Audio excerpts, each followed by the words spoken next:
Coptic Christians around the world are mourning the victims of yet another attack against the minority. The suspects are said to have disappeared into the desert after murdering 28 Christians. 2 dozen were killed, including children, and at least 20 others wounded when a group of gunmen opened fire on a bus carrying Coptic Christians in central Egypt.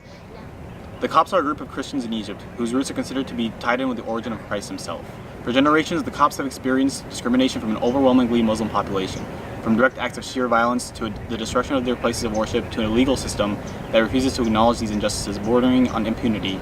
Egyptian Copts have had to survive what can only be considered a national climate vested in their own destruction. The message echoes the government's line on security in the region.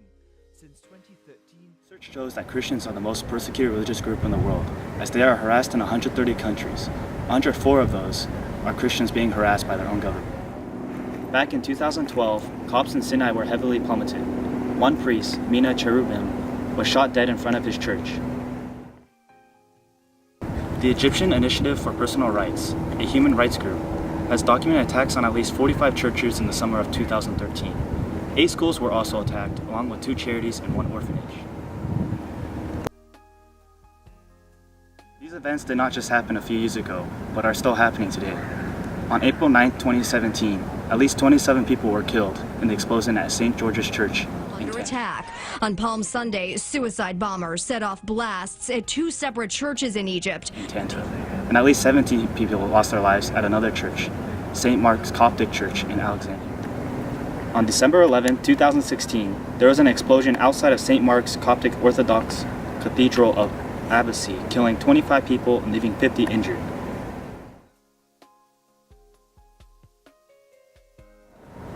Shawn, a project by the Cairo-based Tahrir Institute for Middle East Policy, which tracks persecution of Egypt's Copts, found 36 examples of persecution in 2017 alone.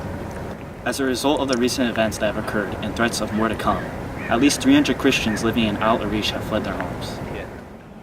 We must not forget that what is happening in Egypt is not a series of isolated events, but rather a consolidated attempt at the genocide of the Christian people.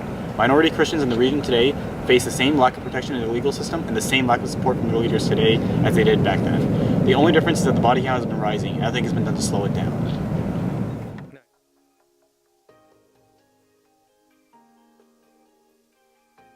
Time has yet to heal the wounds of animosity in the region. It's time that the Egyptian government be held responsible for securing the rights of their citizens.